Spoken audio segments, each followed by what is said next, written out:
네가 사자를 위하여 먹이를 사냥하겠느냐? 젊은 사자의 식욕을 채우겠느냐? 그것들이 굴에 엎드리며 숲에 앉아 숨어 기다리느니라. 까마귀 새끼가 하나님을 향하여 부르짖으며 먹을 것이 없어서 허우적거릴 때에 그것을 위하여 먹이를 마련하는 이가 누구냐?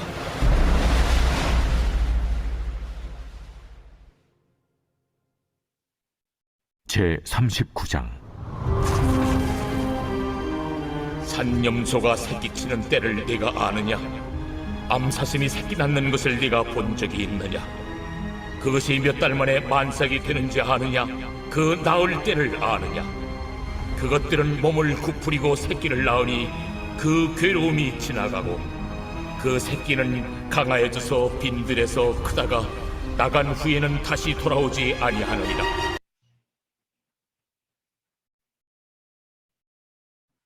오늘 본문 말씀에서는 하나님께서 욥에게 야생동물에 대해서 질문을 하시고 있습니다. 야생동물은 우리 인간들의 생활과는 거리가 먼 이런 동물들이죠. 우리가 흔하게 볼 수 없는 이런 동물들입니다. 39절에 보면 네가 사자를 위하여 먹이를 사냥하겠느냐? 젊은 사자의 식욕을 채우겠느냐? 라고 했습니다. 하나님께서는 욥에게 사자에게 먹이를 줄 수 있느냐? 사자의 배를 채울 수가 있느냐? 라고 물어보셨습니다. 만약에 이와 같은 질문을 오늘날 저와 여러분들에게 했다면은 어떻게 대답하겠습니까? 당연히 우리는 못한다고 대답할 것입니다. 사자를 볼 수도 없고 또 본다고 해도 우리가 사자를 따라다니면서 먹이를 채워줄 수도 없고 그럴 능력도 우리에게는 없습니다. 사자에게 먹을 것을 주면서 배를 채워줄 수 있느냐라는 질문은 당연히 할 수 없다라는 이런 대답이 할 수밖에 없는 것이죠. 또 이번에는 하나님께서 41절에 까마귀에 대해서 질문을 하였습니다. 까마귀 새끼가 하나님을 향하여 부르짖으며 먹을 것이 없어서 허우적거릴 때 그것을 위하여 먹이를 마련한 이가 누구냐라고 물으셨습니다.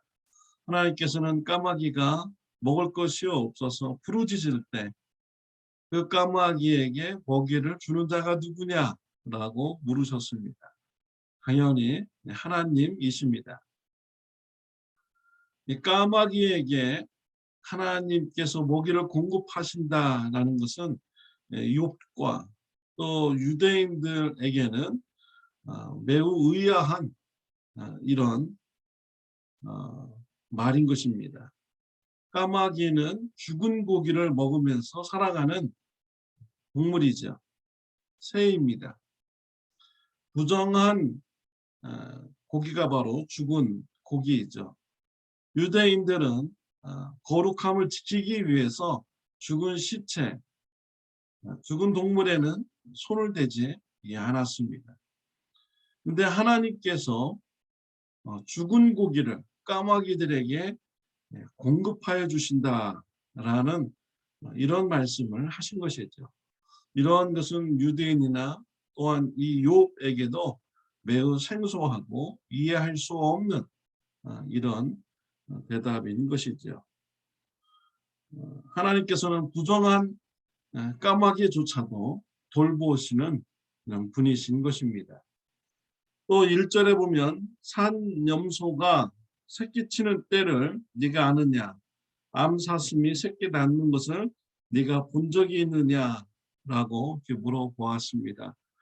제 백그라운드 그 픽처에 보면은 산에 사는 염소가 나와 있습니다.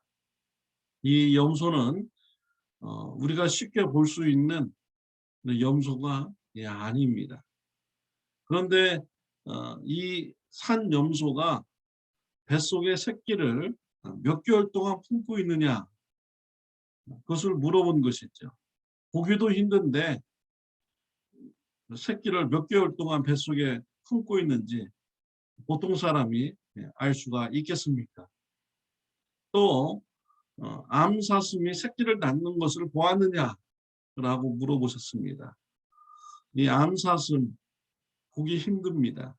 오늘날 현대인들도 암사슴이 새끼를 낳는 것 직접 눈으로 보기가 쉽지 않습니다. 매우 어려운 일인 것이죠. 왜 하나님께서 이러한 질문을 욥에게 했을까요? 하나님께서는 사람들과 거리가 멀리 떨어져 있는 이런 야생 동물조차도 하나님께서 돌보시고 계시다라는 것입니다. 사자, 산양, 산노루, 심지어 부정한 이 까마귀조차도 하나님께서 다 돌보시고 계시고 있다라는 것을 말해주는 것입니다. 하나님께서 창조물을 귀하게 생각하시고 부정한 것조차도 하나님께서는 돌보시는 것입니다.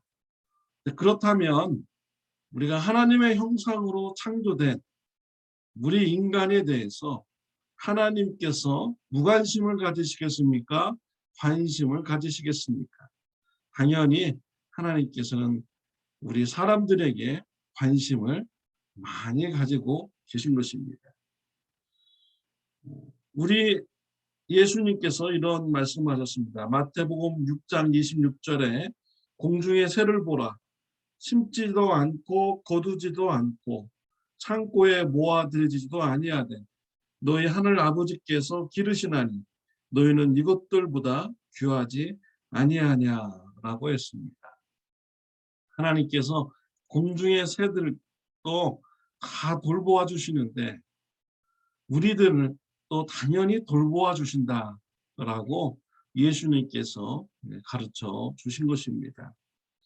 그래서 우리에게 예수님은 무엇을 먹을까, 마실까, 입을까 염려하지 말라라고 하였습니다.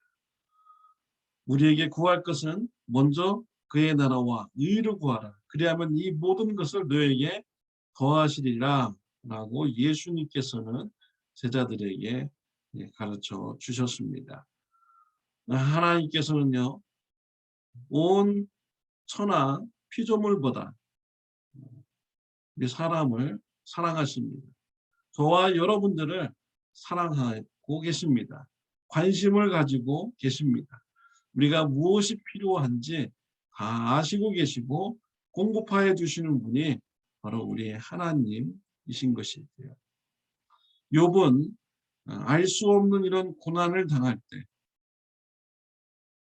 그때 하나님께서 응답하시지 않으셨습니다. 여기에 대해서 매우 답답해하고 하나님의 응답을 기다린다라는 이런 자세를 취하했던 것이죠. 욥이 고난 중에 있을 때 하나님께서 무관심한 것이 아니었습니다. 하나님께서 다 욥을 보고 계셨습니다. 돌보시고 계셨습니다. 하나님께서 욥에게 관심을 많이 가지고 계셨던 것이죠. 하나님이 뜻이 있어서 하나님께서 바로 욥에게 응답하시지 않은 것입니다.